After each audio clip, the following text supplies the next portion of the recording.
and that manuscript seems to be an expanded version of the Koenigsegg manuscript.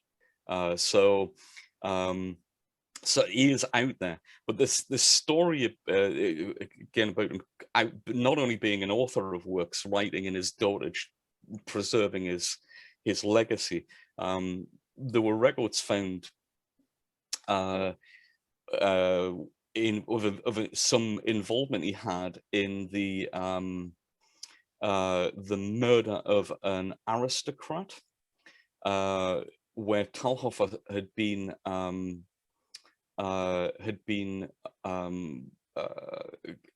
asked to be part of a party of to settle a legal matter and literally bring somebody in, like the old sheriffs of the Wild West, getting their posse to bring in somebody who was wanted. And apparently this guy died, and Talhoffer had to testify before the court at a trial in Nuremberg. The trial of an aristocrat called Jakob Euer, and Euer was accused of murdering his brother, the one who ended up dead, and Talhoffer was acquitted. Didn't seem to have anything to do with it, but it shows the kind of machinations that he was involved in behind the scenes. So yeah, it's quite the pieces of his life that have been pieced together, that have been put together to form a biography of sorts. Shows a lot of activity. So he's doing a lot of things. Some of them not good.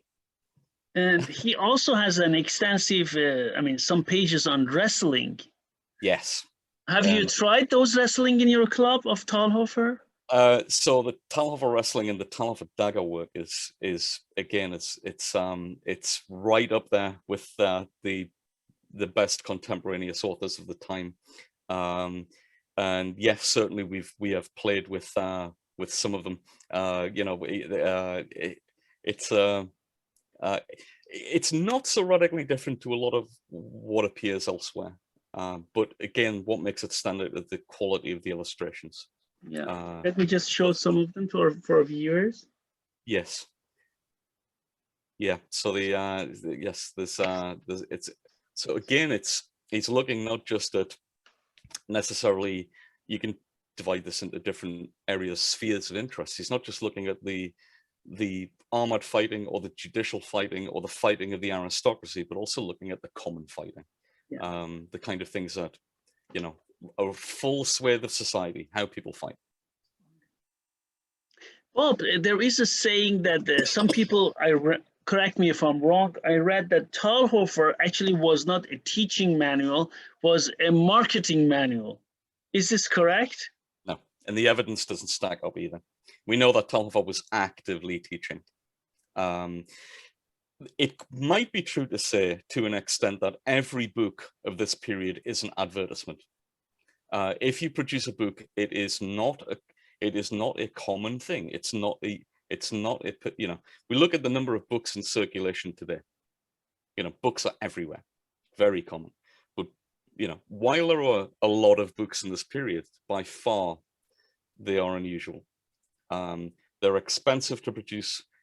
They need multiple sources of input: scribes, illustrators, bookbinders, all of that kind of even the material the book is made from, to be sourced from.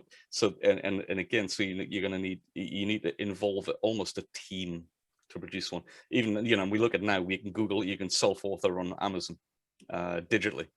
So every book of this period is an advertisement, and especially when your client base is extremely wealthy, because and we know the same things today certainly apply, because people are people. If Leopold von Koenigsegg managed to get this beautiful book, then I need to have one too, to show my standing and my culture and wealth. And so this is so the idea of an advertisement is not necessarily utterly wrong, but only an advertisement and not a teaching manuscript. As I said, teaching somebody from a book generally is difficult anyway. These are more of an aid memoir to somebody who has been taught in person. And we know certainly in the Koenigsegg case, this is true. Talhoffer taught him in person and then produced this manuscript. So when he's not there, Liechtenauer can say, I wonder how did we get to that place where he was showing me how to wrench, or something, and he can open the book, have a look, and comes back and he can make this happen without, without the master being there. So yes, advertisements, but it brings me briefly, if you let me on this one, it brings me briefly to this magnificent discovery made by, I believe, Dirk Hagedorn this year. It was revealed that in the so-called Peter von Danzig 1452 manuscript, which again covers all sorts of different weapons and it's a compilation rather than being authored by Peter von Danzig. He just published the book on him, right?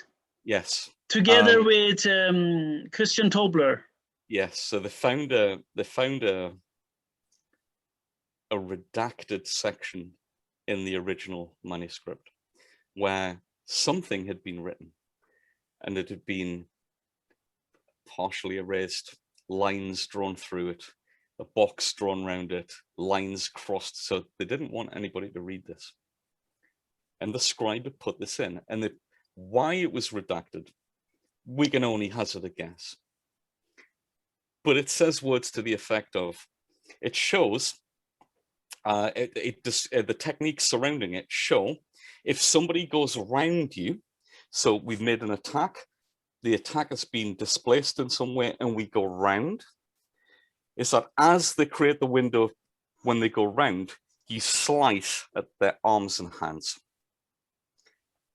And the text was discovered to read, and I'm paraphrasing here, this is the technique Master Berthold used to slice the hands of Master Hans Talhoffer in a duel before the aristocracy in Munich. And he also, after slicing him, hit Hans Talhoffer in the head. No, I remember all those talks on the internet. Okay, I remember. Yeah, okay. So this guy called Berthold, we know nothing about, fought a duel, fight, encounter before the Lord's, I think Albrecht, the Lord Albrecht. Again, I'd have to pull up the text. And this is fairly recent, so I'm consigned it entirely to my photographic memory.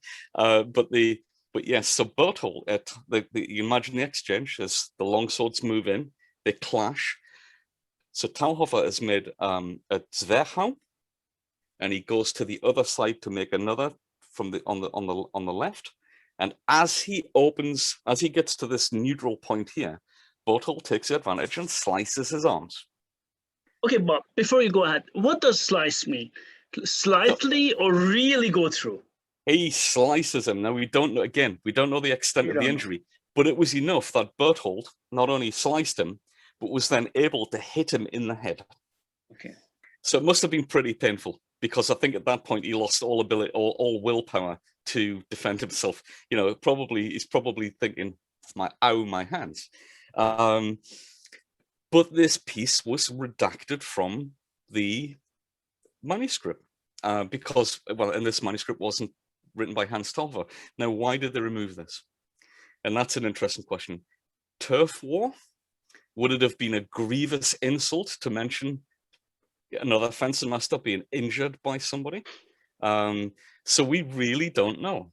Was there a little, were they, because we can imagine the fieriness of professional sword teachers in the 15th century, this would have been a big insult.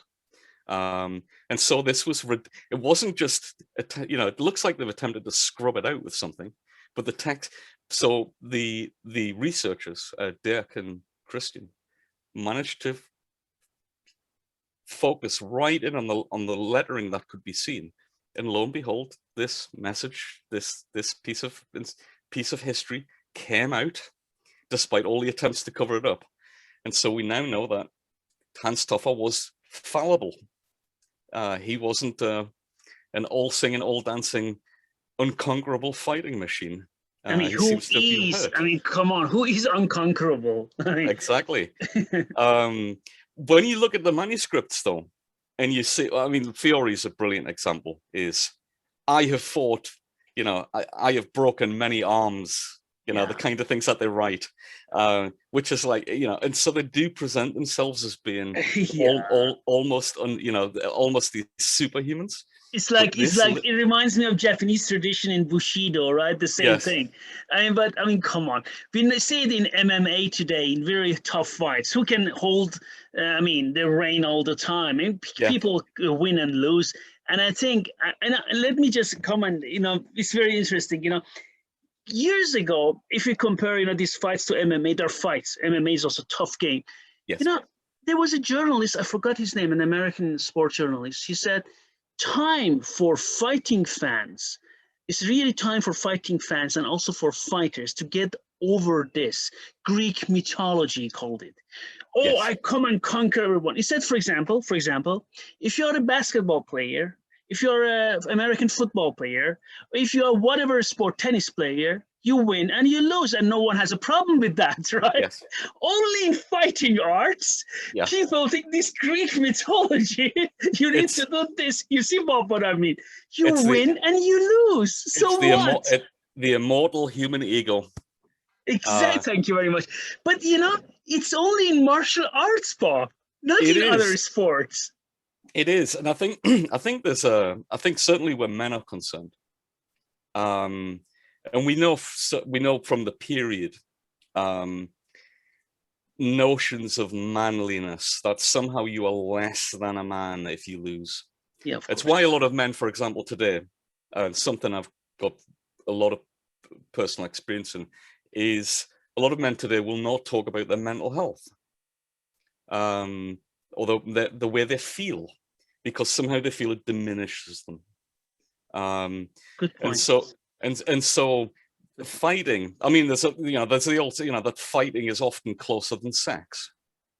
So so there's this idea, when something is so physically personal, I can imagine that there's a reticence to say, well, you know, we have a saying in, you know, I gave as good as I got.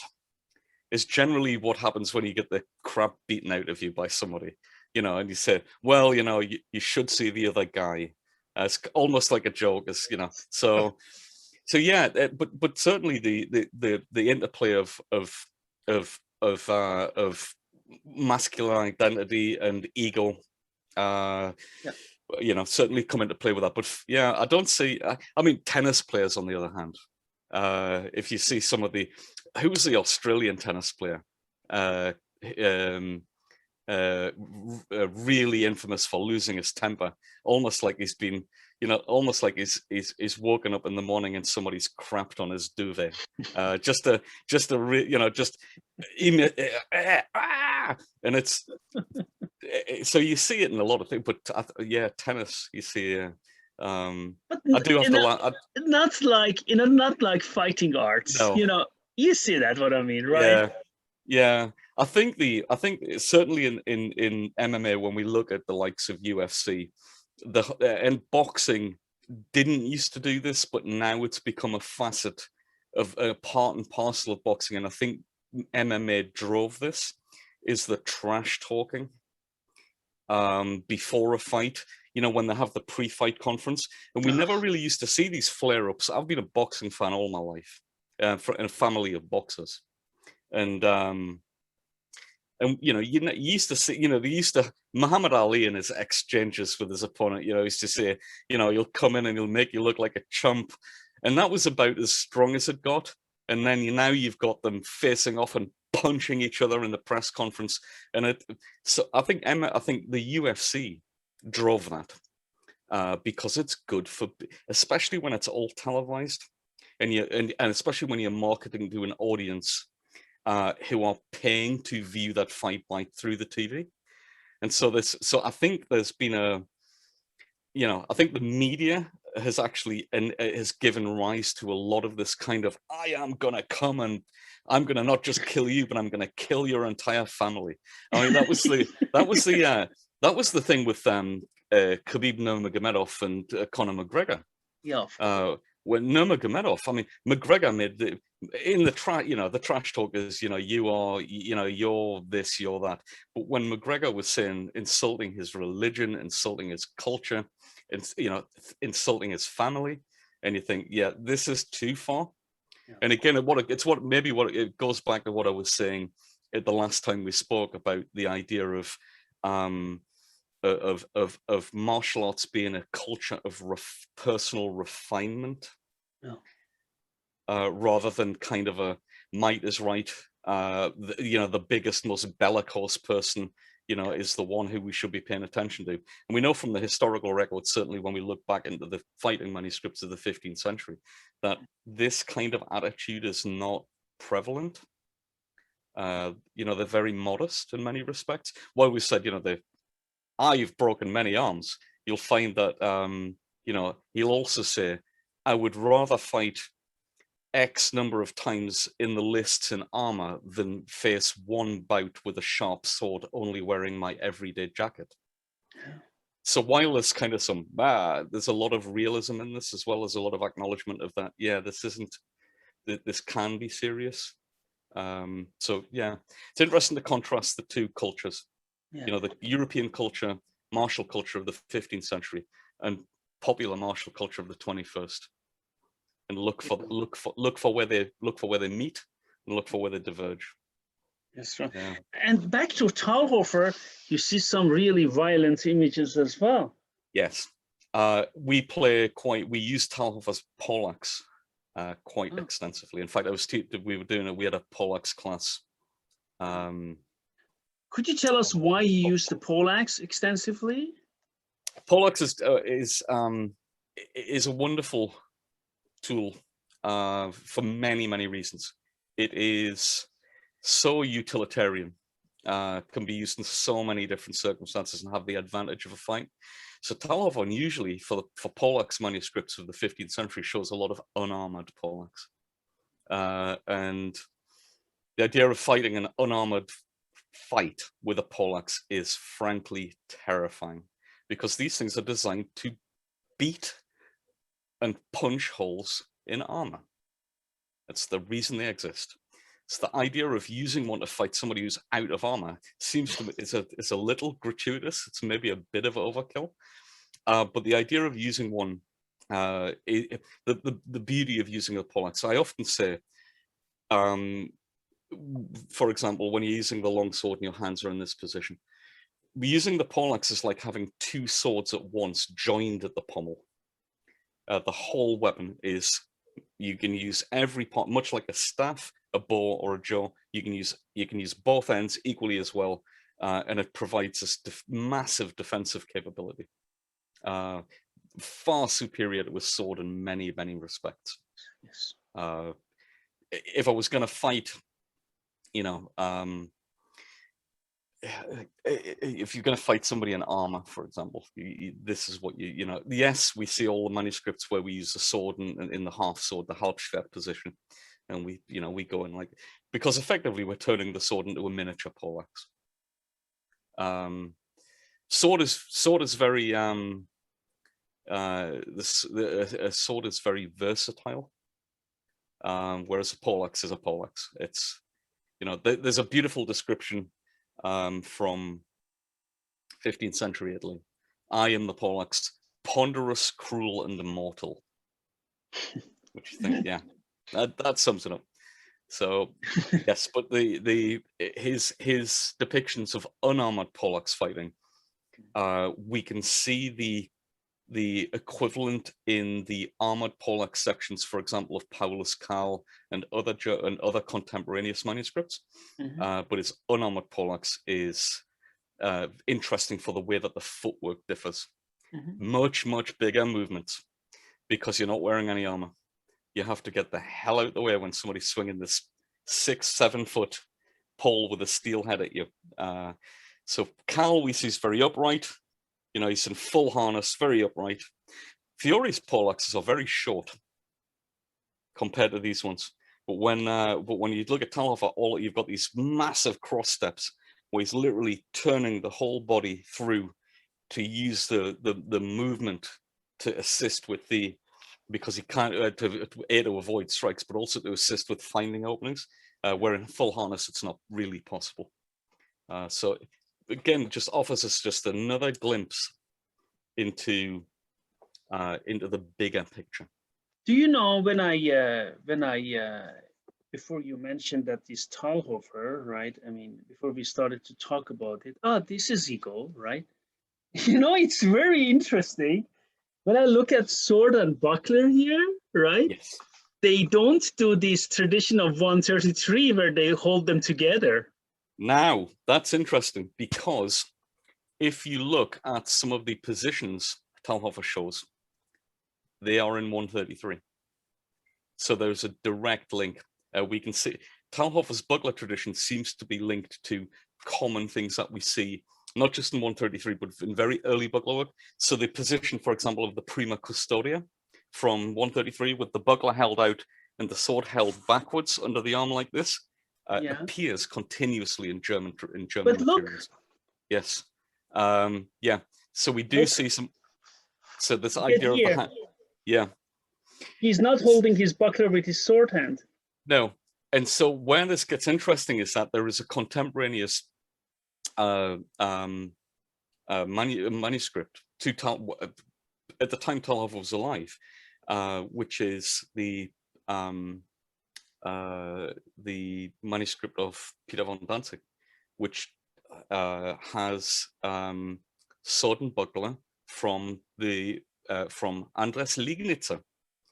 And Liegnitzer's first player, he says, extend the buckler out, and when you make the blow of the sword, bring it so that your thumbs are together. And so again, we see the same things and it seems that there was a continuation of sword and buckler fighting. You know why I mention it? I made a video and showed many miniatures, also paintings in Persian context, because in Persian context, they don't do that. And many people who have this sword and buckler with a straight sword try to transfer to our tradition. If you don't do it with the shamshir, definitely not. I made a video. It's also in my books, which I show it. Yeah. And you see it also in Indian swordsmanship. They don't do that. Yes. So, and then there always this discussion for me was when I looked at Talhoffer, I just realized it doesn't look like 133 when sword hand is extended. That's the reason. There are some similar. There are some things that translate across, and we also see the same things in Andres Liegnitzer as well. But the interesting thing with the shamshir, could it be down to the length? That because when we're looking at the kind of the early European traditions of sword and buckler, swords are fairly short. So maybe there is the requirement to work closer in. And it is curved. And it is curved. Yes. It is curved. It makes a huge difference when you have a really curved saber and you swing all the time. You don't do this move like you do in European. No, the whole idea for me was these dangers of transfer, Bob, right? Because, for example, people come and do a polished saber and they do all these moves without a buckler. Once they have a buckler, then they say, okay, no, every sword and buckler should be like 133. That's the reason I'm mentioning it. You see, that's the reason. Well, I have another question. You mentioned that Hans Talhoffer lost. And I'm very disappointed because the first HEMA book I got was Hans Talhoffer, and I had deep respect. Now I lost my respect for him. I'm just kidding you. It makes you wonder how many he won.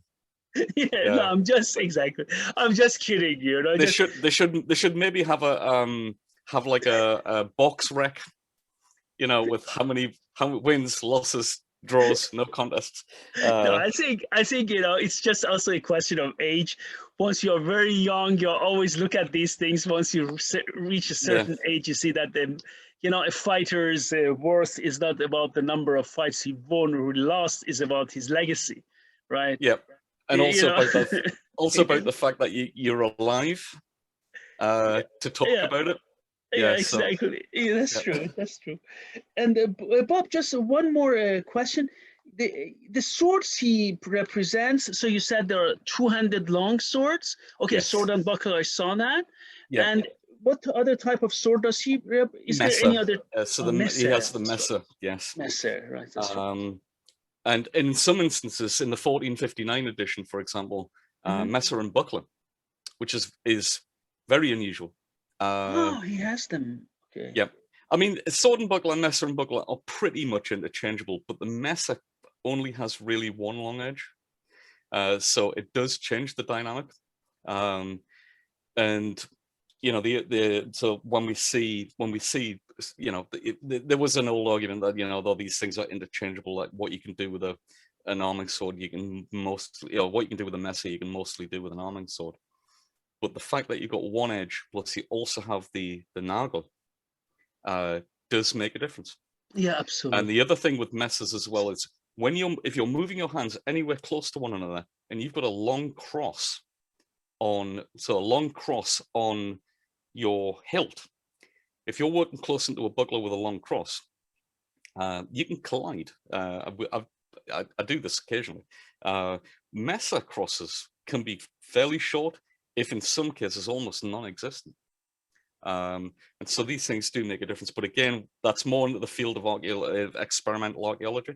But so as I said, Talhoffer is a treasure trove.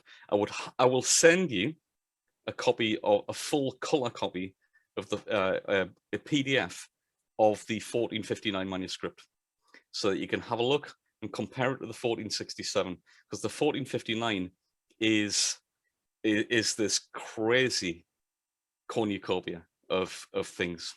The the 1467 I think contains the man in the diving suit.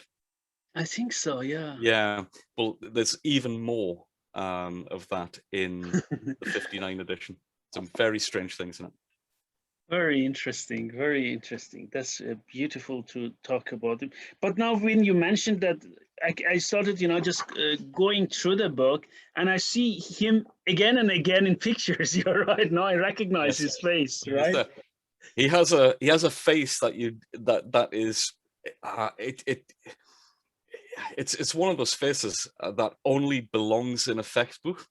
Yes, that's right. and it's curious, because I see this occasionally. I think I'll see somebody.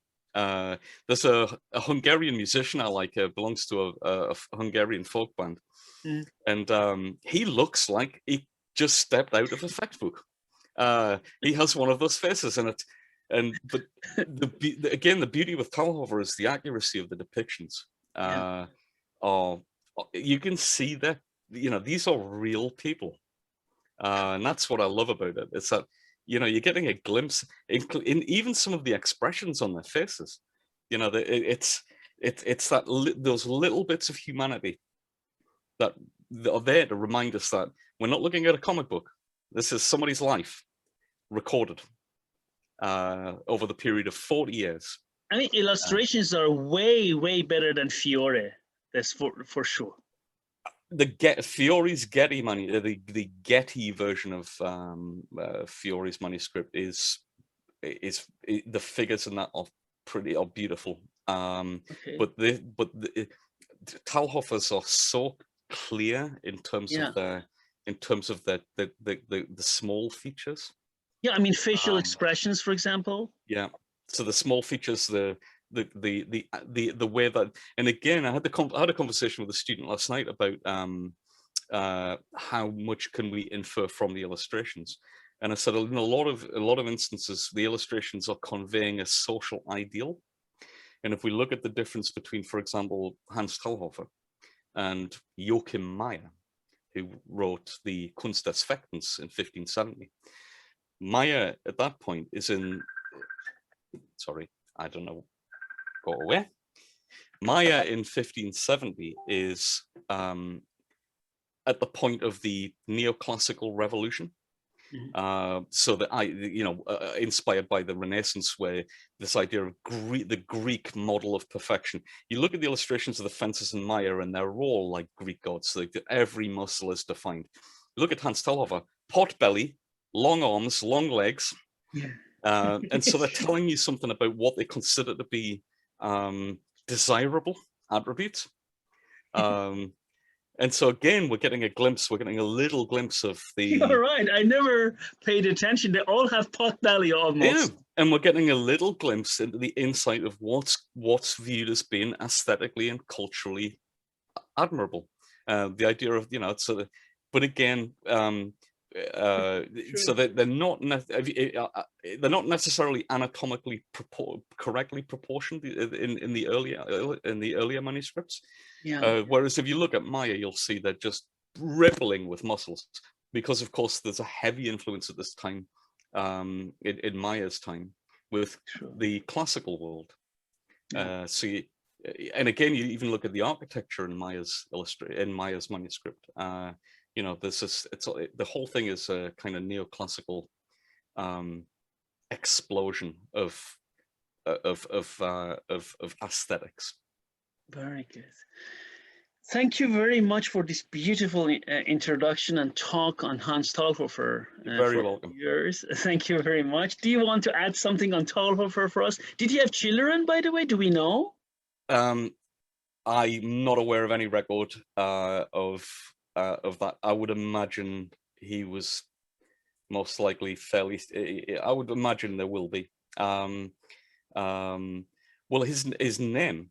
I would imagine that his name or derivatives of his name will still be found in southern Germany, sort of in Swabia and Bavaria, sort of in those. So the and the name, we think, is the Tal is from Thaler, so the tiles or roof tiles, but also the coins. Again, there may well be some Talhoffers or Dalhoffers, DA, living, I don't know. Maybe check the phone book and see if we can find see if we can see a facial resemblance. Yes, that's right. Do all the men look like a 15th century version of Robert Plant from Led Zeppelin? Because that's who I think he looks like. That's right. Thank you very much, Bob. And you're very welcome. I hope to see you soon again. Thank you. Pleasure again, my friend. Thank you. Bye.